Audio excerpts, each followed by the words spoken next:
Здравствуйте, друзья! Стихия не знает отдыха, она обрушилась сразу на несколько континентов. Землетрясения, штормы, извержения и наводнения – все это происходит буквально каждый день. Природа будто сражается за свое место, разрушая, сметая и переписывая карту планеты. И сегодня мы посмотрим, как она делает это снова.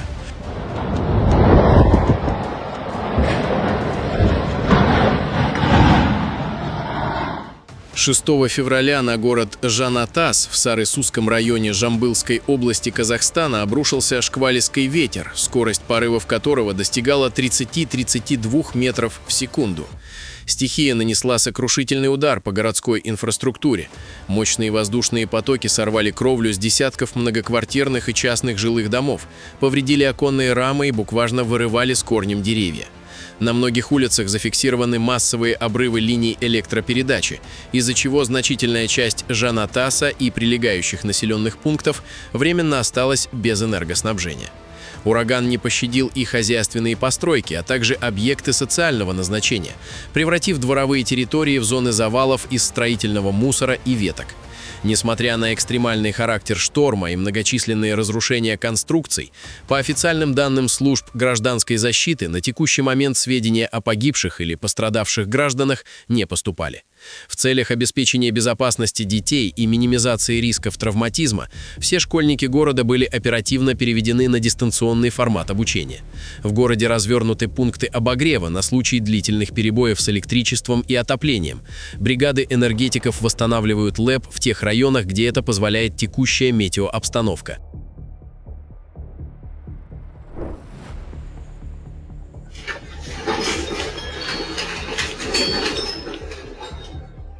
6 февраля индонезийский остров Ява содрогнулся от мощного подземного толчка, вызвавшего панику среди миллионов жителей. Согласно уточненным данным Геологической службы США и Индонезийского агентства метеорологии, климатологии и геофизики, магнитуда землетрясения составила 5,8. Эпицентр природного явления располагался в акватории Индийского океана, примерно в 90 километрах к югу от побережья провинции Центральная Ява. Очаг сейсмического события залегал на глубине 96 километров, что классифицирует его как землетрясение промежуточной глубины. Именно большая глубина залегания гипоцентра позволила избежать катастрофических последствий на поверхности, однако способствовала распространению сейсмических волн на огромные расстояния. Наиболее сильные и продолжительные колебания земной поверхности ощущались в особом округе Джокьякарта, где жители многоэтажных домов и отелей в спешке покидали здания, опасаясь обрушений. Подземные толчки также были зафиксированы в крупных городах Центральной и Восточной Явы и даже частично в столице страны Джакарте. Несмотря на силу события, эксперты сообщили об отсутствии угрозы возникновения цунами, так как вертикального смещения океанического дна, необходимого для формирования разрушительной волны, не произошло. Официальных сообщений о серьезных разрушениях инфраструктуры или человеческих жертвах не поступило. Власти Джокьякарты и прилегающих округов проводят обследование старых зданий и исторических памятников на предмет появления трещин.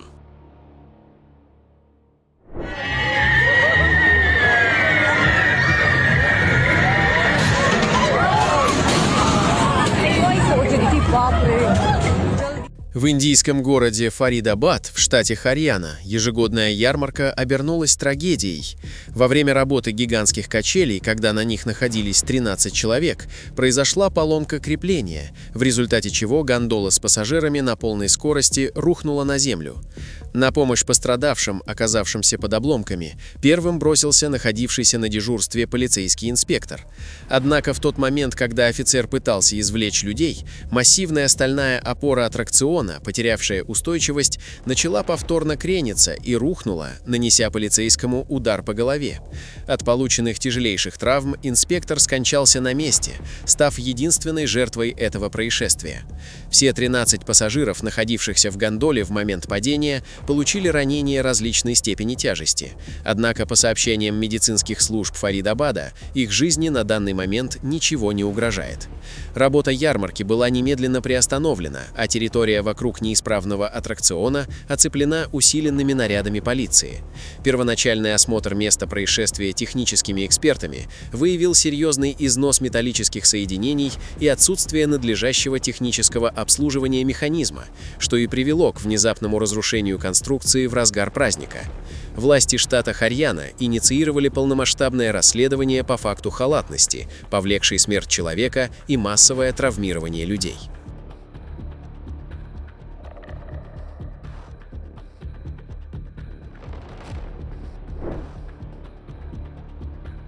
6 февраля аргентинская провинция Сальта столкнулась с катастрофическими последствиями мощнейшего тропического шторма, который привел к масштабному наводнению и введению режима чрезвычайной ситуации в ряде департаментов. По официальным данным Национальной метеорологической службы, всего за одну ночь в регионе выпало аномальное количество осадков – более 200 мм, что спровоцировало мгновенный подъем уровня воды в местных реках и выход из берегов ливневых каналов. Стихия нанесла сокрушительный удар по жилым кварталам, превратив улицы в бушующие потоки из грязи и мусора. В результате стремительного затопления более 200 человек были экстренно эвакуированы из своих домов спасательными службами и подразделениями полиции. Наиболее критическая ситуация сложилась в районах с низменным рельефом, где вода поднялась выше уровня окон, уничтожив мебель, бытовую технику и личные вещи жителей. Инфраструктура провинции понесла колоссальный урон. Паводковые воды подмыли фундаменты десятков зданий, привели к обрушению нескольких мостов и серьезным повреждениям дорожного полотна на ключевых трассах. В городе Сальта и прилегающих муниципалитетах зафиксированы массовые отключения электроэнергии и перебои с подачей питьевой воды из-за затопления насосных станций.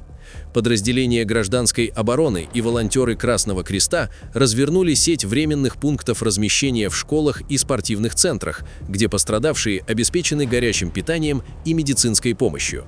Губернатор провинции объявил о мобилизации дополнительных ресурсов для оказания помощи пострадавшим семьям и восстановления разрушенных коммуникаций.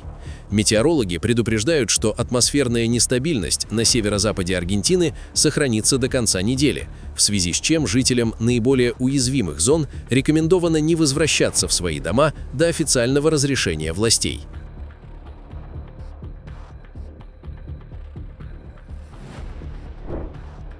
В Китае произошло дорожно-транспортное происшествие, которое едва не обернулось гибелью целой семьи и стало катализатором радикальных изменений в национальных стандартах автомобильной безопасности. Легковой электромобиль попал в аварию, в результате которой произошло мгновенное возгорание аккумуляторного блока.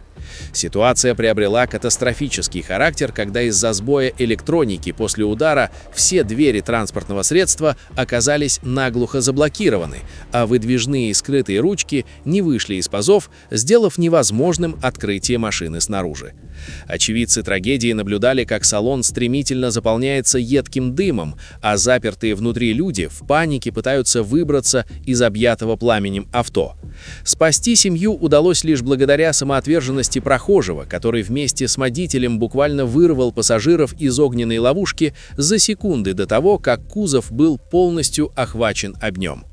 Этот резонансный инцидент стал последней каплей для регулирующих органов КНР, которые на этой неделе официально ввели жесткий запрет на выпуск новых моделей электромобилей, оснащенных исключительно скрытыми или сенсорными дверными ручками. Согласно новому распоряжению Министерства промышленности и информатизации Китая, все перспективные модели транспортных средств теперь в обязательном порядке должны оснащаться классическими механическими ручками, имеющими прямую физическую связь с замком. Эксперты подчеркивают, что при серьезных столкновениях бортовая электроника часто оказывается обесточена. В условиях возникновения пожара, когда счет идет на секунды, отсутствие возможности у спасателей или очевидцев оперативно открыть дверь снаружи превращает современный автомобиль в смертельную камеру. Новые правила вступают в силу немедленно и касаются всех автопроизводителей, работающих на крупнейшем в мире рынке электрокаров.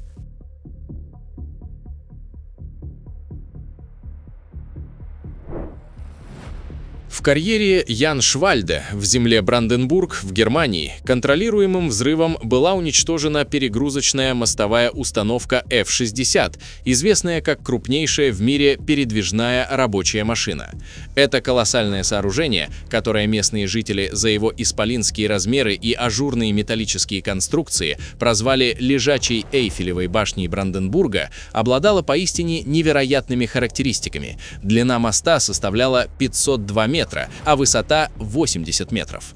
Специалистам потребовалось 66 килограммов взрывчатки, чтобы обрушить многотонный стальной скелет гиганта на дно выработанного карьера. За 45 лет своей непрерывной эксплуатации этот уникальный механизм переместил колоссальный объем горной породы, более 3,5 миллиардов кубических метров земли, играя ключевую роль в добыче бурого угля в регионе.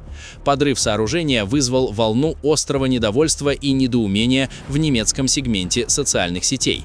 Однако представители компании-владельца пояснили, что содержание столь огромного объекта в карьере Яншвальда, подлежащем рекультивации и последующему затоплению для создания искусственного озера, было признано экономически нецелесообразным и небезопасным из-за коррозии металлоконструкций. Уничтожение F-60 стало символическим завершением целой эпохи в истории немецкой угольной промышленности.